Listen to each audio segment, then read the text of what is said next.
99? We ain't got a number 99. Are you having trouble, 66? So, gentlemen, I'd like you to remember that the man who is trained in unarmed combat is equal, if not better, to any man who carries a knife or even a gun.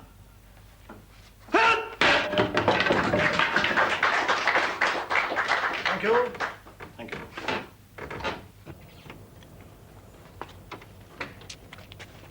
Voila!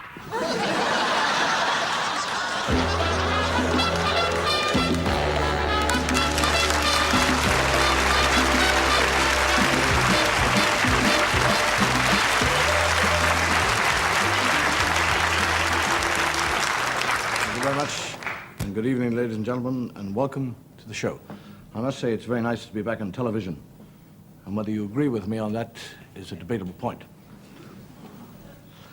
The strange thing about, we've been planning this show for quite some time, and believe it or not, the most difficult thing about doing a show like this is to find the title.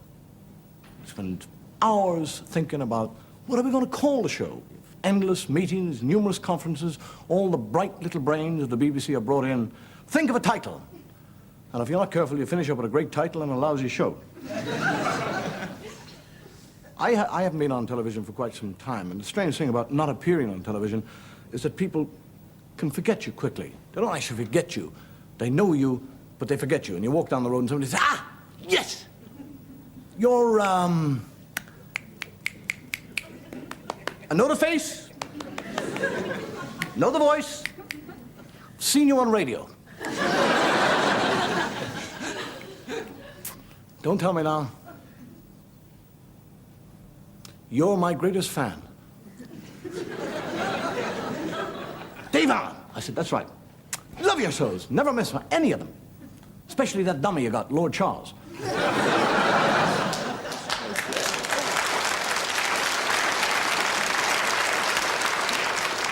funny thing, people have I don't know what it is. They've got a feeling about people who appear on television. People will walk up to you and say, what's your job? I say, I work on television. They say, no, what's your real job? How many shows do you do? And I say, one. I said, what do you do for the rest of the week?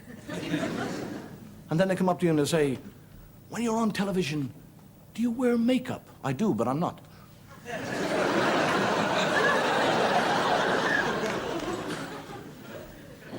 Another great question, they sneak up to you in a bar and they say, is it true about the girl dancers in television? I don't know about the girl dancers. I know it's true about some of the boy dancers. Great question they ask. It's one I love, actually.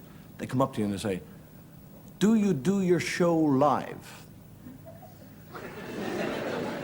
No, I stab myself first in the back.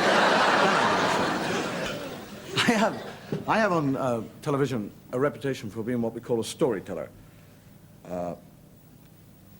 I've had this reputation since I was a child, in actual fact, because I used to tell stories about my brother, and my mother, and my father, and I used to tell stories about everybody.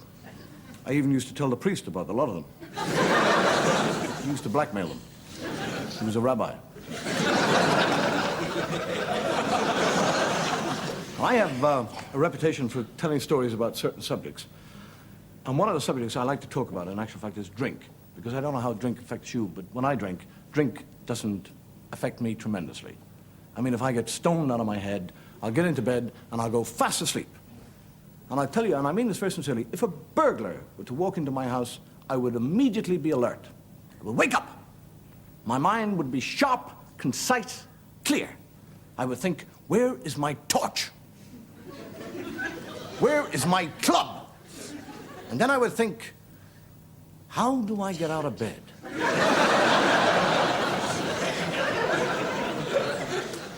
How about the two drunks walking down Piccadilly Circus, and as they're walking, one drifts down into the underground, and the other fellow carries on walking into Leicester Square, and the first drunk comes right out again. And says, where you been? I don't know, I went down into some fellow's cellar. He's got the biggest train set you've ever seen in your life.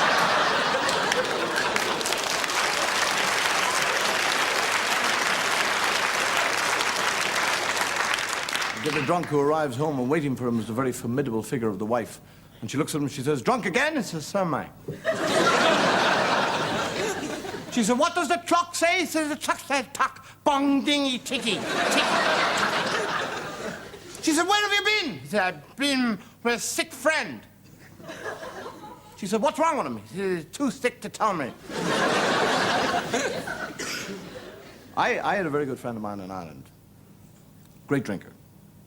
He's in a pub one night. And what we call in Ireland a nasty night. Storms, dark clouds, thunder, lightning, and all but... And he's in the pub and he's thinking to himself, "God, that's a terrible night. That's a night for all the banshees. That's a night for all them headless black and tans to be walking about. I'm not walking home the long way tonight. I'll take the shortcut through the graveyard." And unknown to him in the graveyard, a new grave has been dug for the morrow. And as he weaves his merry way in on the gravestones, he comes to this empty grave which he doesn't see. Boom! He's into it. And with the mud, the rain, and the slime, every time he gets to the edge of the grave, he slides slowly back in again. And he thinks to himself, "I'll stay the night."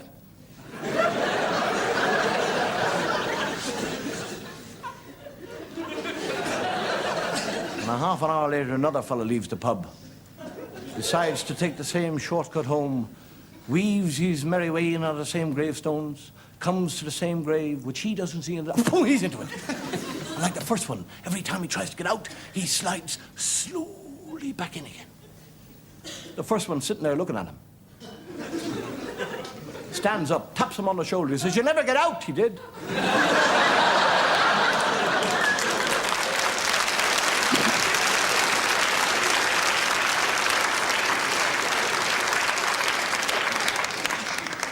I read the papers. The thing about television, and I really do enjoy working on television, the thing about television is that it's immediate. The very word is immediate. Television is immediate. I sit here, there's a camera there. Whatever I do is instantaneous. Sent all over the country, all over the world. This show is recorded. I'm surprised. And the funny thing about today is that we completely accept the use of the camera. But what if the camera had been put back in history? If with the camera we could have captured some of the great moments of world history.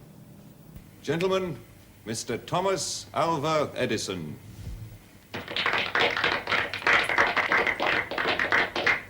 Thank you, gentlemen. Thank you. I have invited you here today because you are some of the greatest scientific brains in the world. And I wish you to witness my latest and I believe my finest invention, a true benefit to mankind. Hello? Hello? Anybody there? How about an isolated skirmish during the Napoleonic Wars?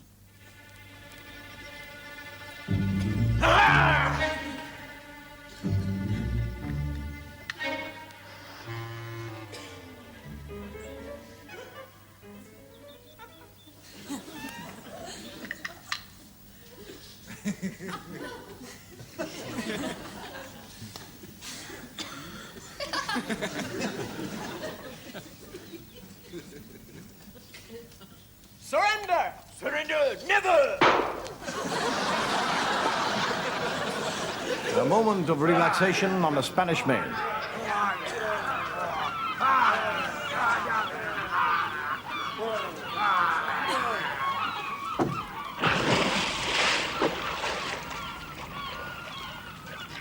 Six, 3, 6, 4, 6, 4, 5, 4. Or perhaps one of the greatest moments in English history. Henry the Fourth! Long live Henry the Fourth!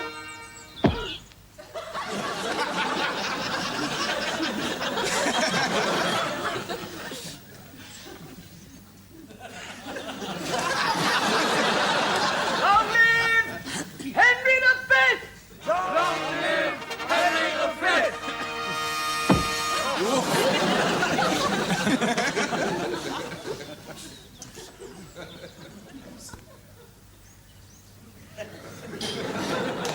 Many stories surround the legendary King Arthur and his magical sword, Excalibur. Would that our cameras had been there to film but one of them.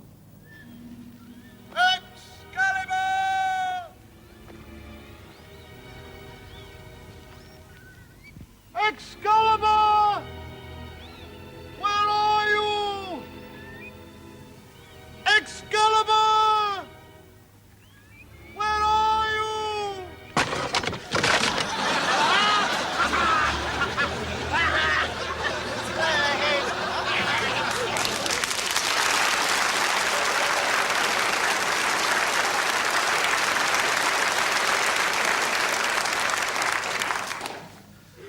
Communications and techniques of communications are becoming more and more advanced.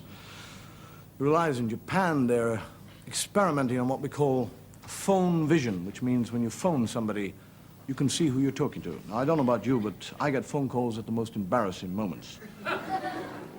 And I have no doubt that in years to come, television will be like that. As you sit and watch television, television will sit and watch you.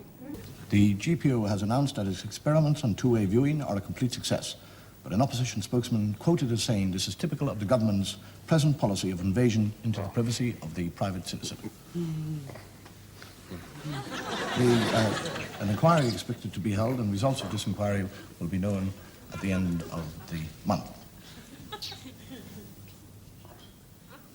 The pound had expressed showing for some time today, and stockings were, stocks were going up.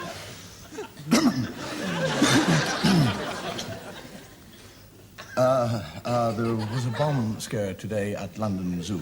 Police and fire brigade were called in to cordon off the area. And bomb experts were called in to disrobe this bomb, dismantle this bomb. It was very successful, as this bomb was due to go off this evening at 9 o'clock. It was successfully accomplished. Darling, do you think we should go upstairs? Do you think we should? Football results. Arsenal, not Arsenal, Stockport County at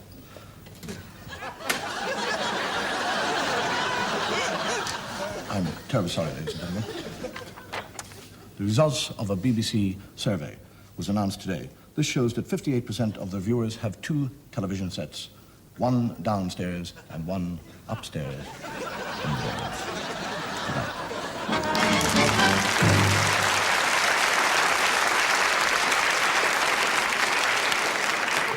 Well, a lot of people think that the Irish come across here because of work, economics, or even religious persecution. It's got nothing to do with that. The reason we come to your country is because over here, you're a permissive society. In Ireland, we're not. Here, you have sex before marriage. In Ireland, we do not. We come to get our share.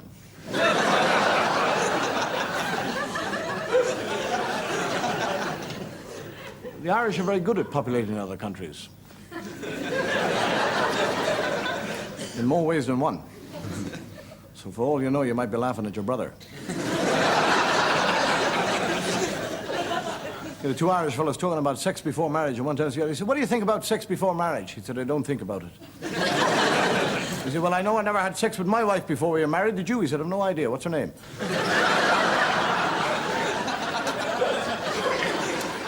Mind you, we in the 20th century think that we are the most sophisticated, advanced, and most permissive of all societies. But no matter what we do today, somewhere, sometime, somebody has done it all before us. Here, have you heard about that wife swapping? Heard about it? Where do you think I got the pig?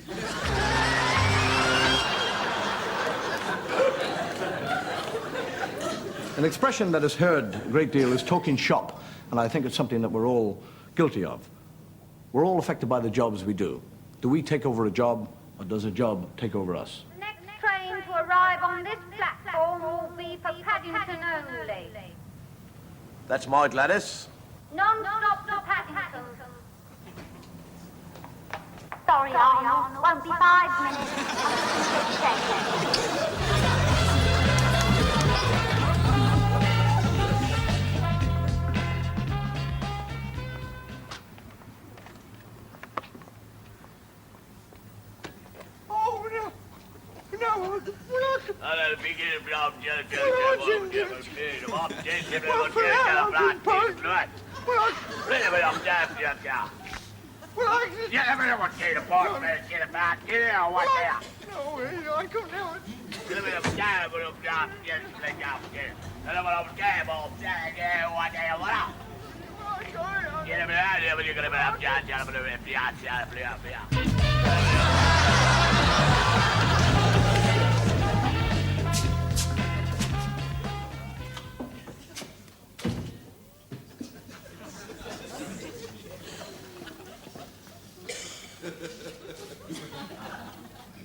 Yes, my son? 2 bob on Pixie each way in the 3 seconds.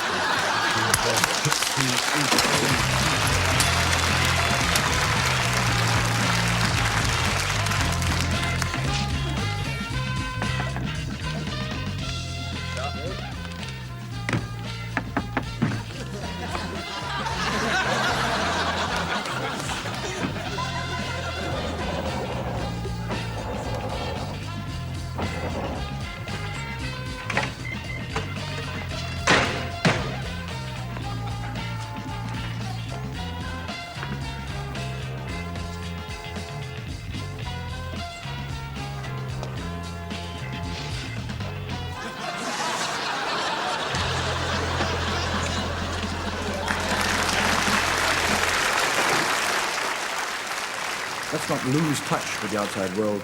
Let's go to our news desk and our newsreader, Chris Searle. Good evening. Early this morning, in a Birmingham hospital, a patient was accidentally left in a steam room at a temperature of 150 degrees for several hours. A hospital spokesman said the patient was as well done as could be expected. Reports are just coming in from Australia regarding a Chinese attack on the city of Adelaide. We're expecting a call from our Australian correspondent, and we'll bring you more news as and when it comes in. An unexploded German bomb was discovered on a Sussex farm today. Army bomb disposal experts were called to the scene. She's primed. Ready to go. Can we defuse her? We can, if we take it nice and easy and gentle. Screwdriver. Anything could set this one. Be terribly careful. It should be all right.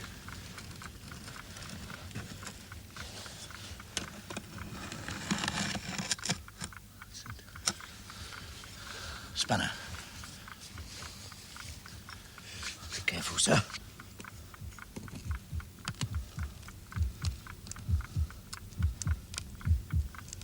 This is the moment of truth, Sergeant.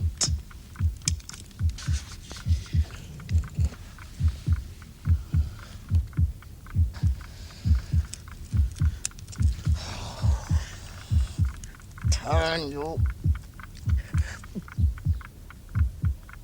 Don't try and force it, sir. Your voice down. Slight vibration. This will go off. Take a breather, Sergeant.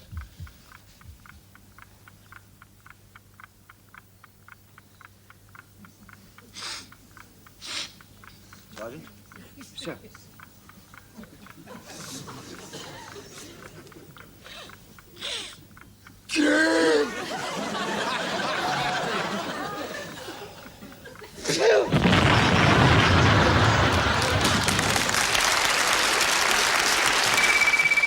Excuse me.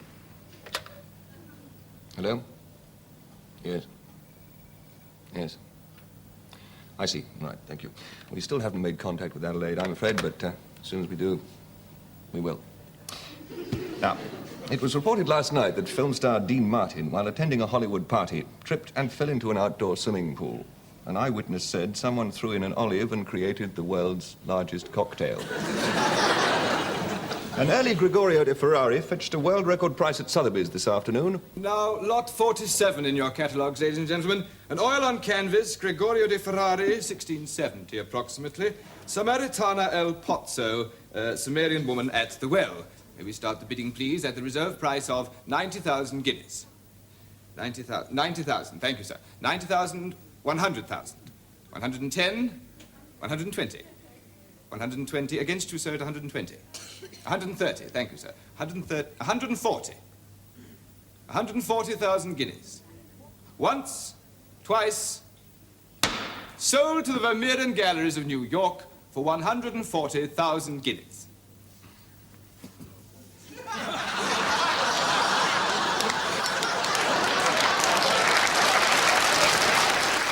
It was announced from Downing Street this afternoon that the government are now extremely concerned about the population explosion.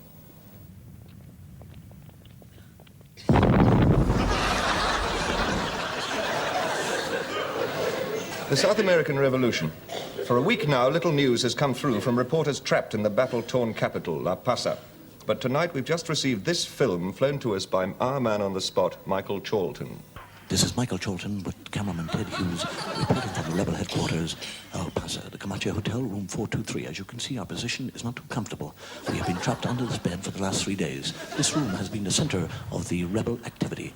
And at the hub of this activity has been the commander of the rebels, El Manchu. Ah, this is him now. Easily recognizable by his black beard and his jungle greens. I gather that he's going to question 2 of his own people who are suspected of spying for the government. Yes, here comes one of them now. El Manchu is accusing him of being a traitor to the cause. This is what is called the softening up process. El Manchu is now handing him over to his lieutenant for further interrogation. And now for the second suspect. It will be interesting to see what method El Manchu uses here.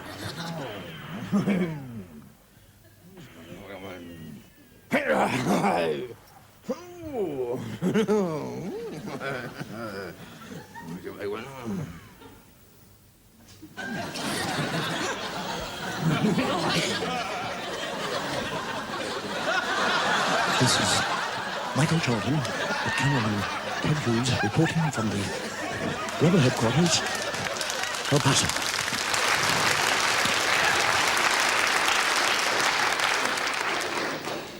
Now, more about the invasion of Australia. We now learn that masses of Chinese troops have been landed by parachute and have almost taken over the city. Our man on the spot, Keith Atkinson, is now on the phone from Australia. Are you there, Keith? Hello, London. Keith Atkinson is calling you from Adelaide, Australia. Will you pay for the call? No. Here's a late racing result. Blue Peter won the 1928 Derby.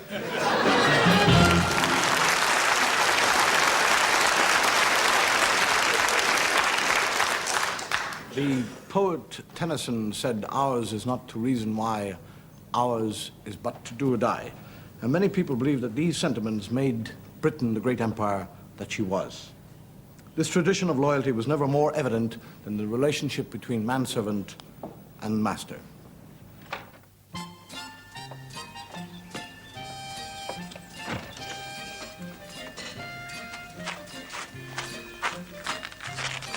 Do this, James. Do that, James. Yes, me lord. No, me lord. Pick this up, James. Put that down, James. Yes, me lord.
Thank you, James.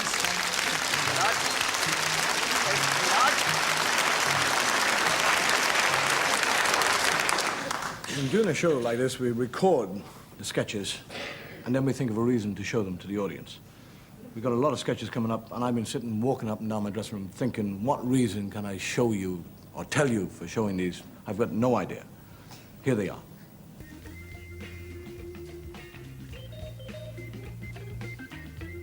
I like your new home, Ronnie. Thank you, Michael. It's comfortable. Bit remote, though, isn't it? No, it's on the main bus route.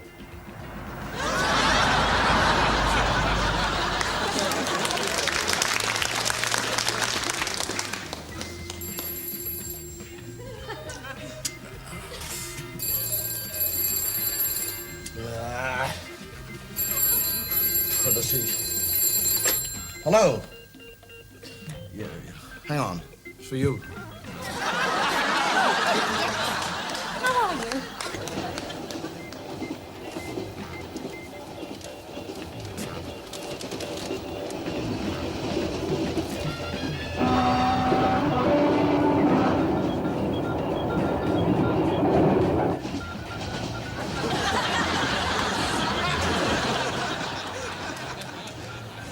Sir? Yeah? There's a tramp steamer coming alongside, sir. Ah? What's he want? A shilling for a cup of tea, sir.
The one thing that we're all sure of in life is death.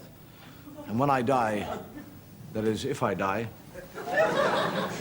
I would like to die by firing squad. It's quick, short, and at least you have a last request. Before your execution, you are entitled to one last request. Anything? Anything?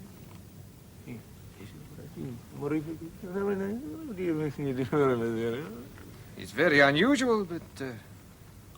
Senorita! Caramba!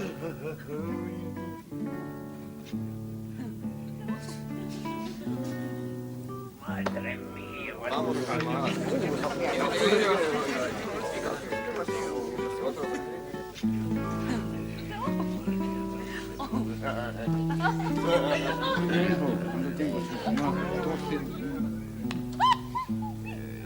Ay, ay, ay.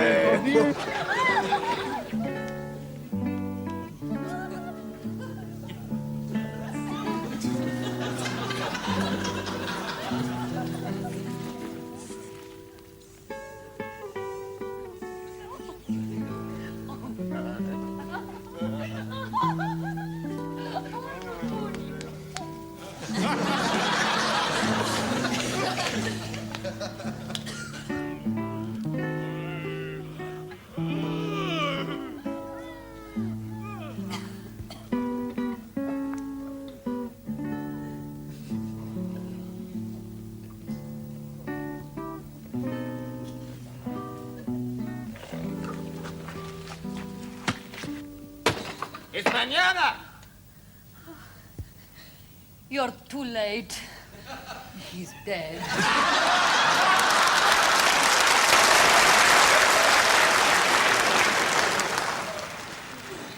The Irish, a strange nation of people, the Irish. We laugh at death.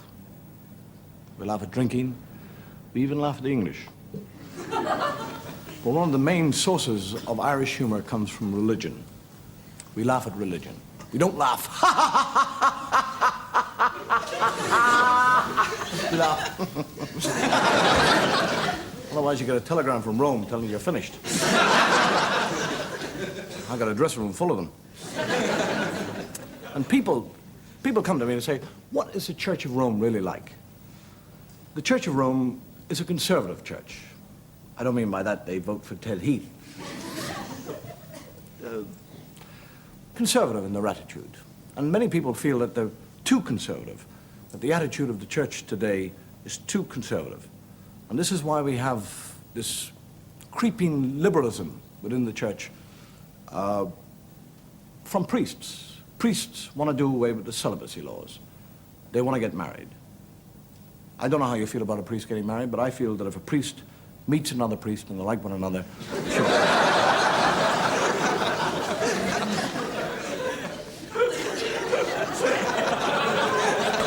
Here comes the first telegram.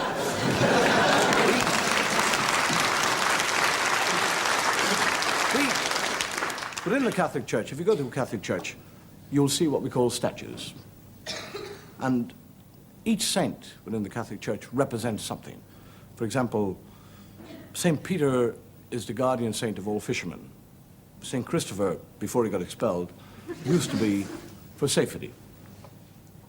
The one man that we have in the Catholic Church, which we call St. Anthony, is a saint that we pray to if we lose something. And you get a little fellow who's lost his wages, and he goes into the church and he prays. And he's got the statue of St. Anthony, and he says, Sir Anthony, our God love us, I've lost the wages, and the children will starve all week, and the wife will belt me over the head. Please, St. Anthony, if you can help me to find me wages. I'll go off now and I'll look for it. And while he goes off, the woman who's cleaning the church bumps into the statue of St. Anthony and knocks it over, smashes it to pieces, and goes, "Ah! What have I done? What have I done?" And the priest says, "Don't worry now, don't fret yourself at all. We'll get another one. Just clear up the mess. And in the meantime, we'll put a little miniature statue there, so the people will know that St. Anthony is still there." And they do, they put the little miniature. And a half an hour later, the fella comes back, and he goes up and he goes, St. Anthony! Will you tell your father I found me wallet?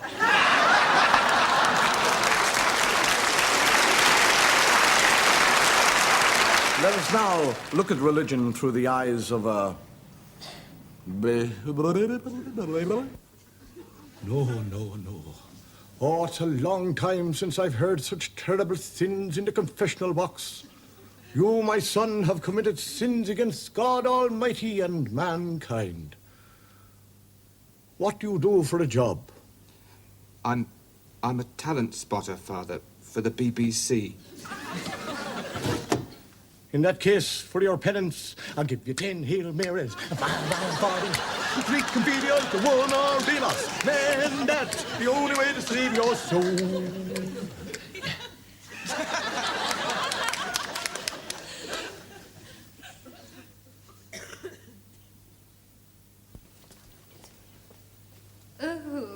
Oh, what are we going to do about Maria? What are we going to do about Maria?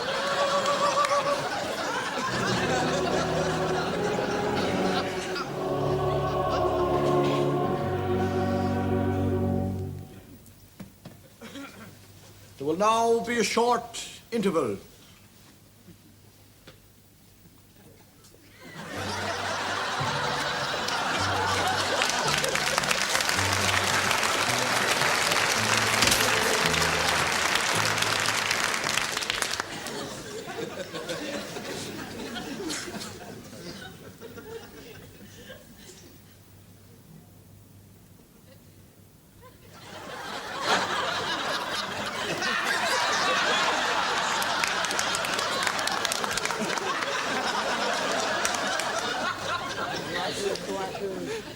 Dot to dot. Let us all pray quietly.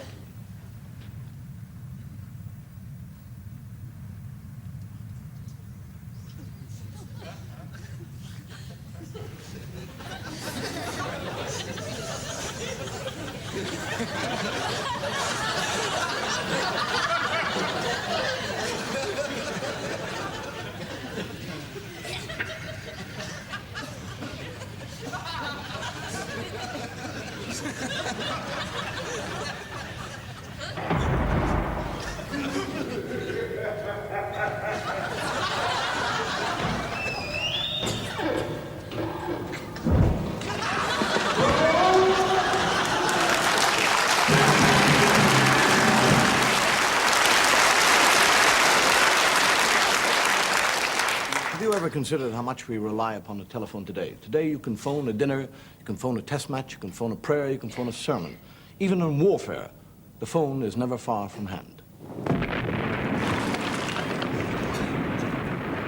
For God's sake, hurry up, man. Hold on, sir. Hold on. I think I'm getting something through now. That's the first stroke. 9 and 50 seconds.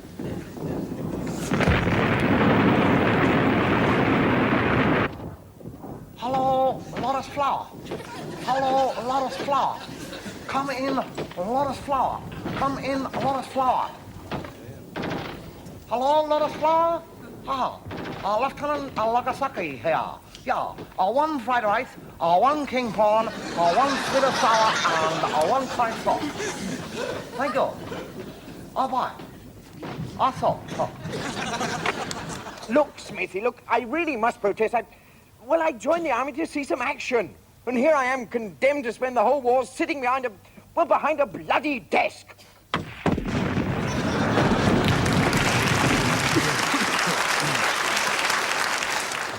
All very well for the modern soldier, but what of the great armies who didn't have the use of the telephone? When you think of the vastness of the Roman Empire, think how superb the communications must have been. Halt! Our commander, stranger approaches.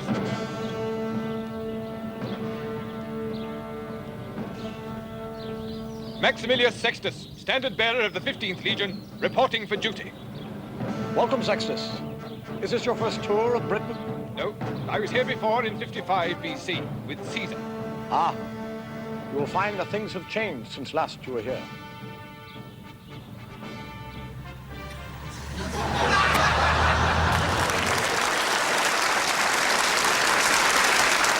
Ladies and gentlemen, we've come to the end of our show. And like all performers, I would like to finish the show with what we call a big finish. And I think we have the finish to end all finishes.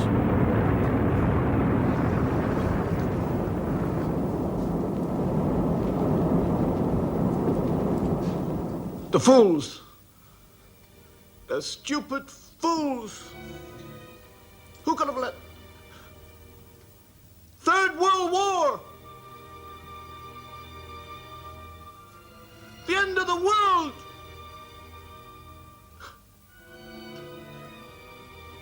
Do you realize you and I are the last man and woman in the whole world?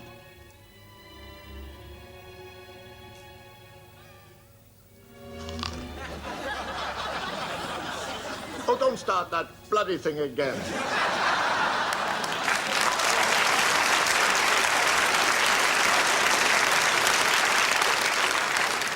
Good night, thank you, and may your God go with you.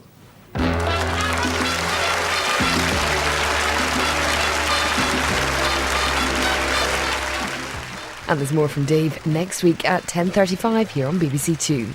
Rory Bremner, Hugh Dennis and Joe Brand. Hook of the Week next here on BBC Two.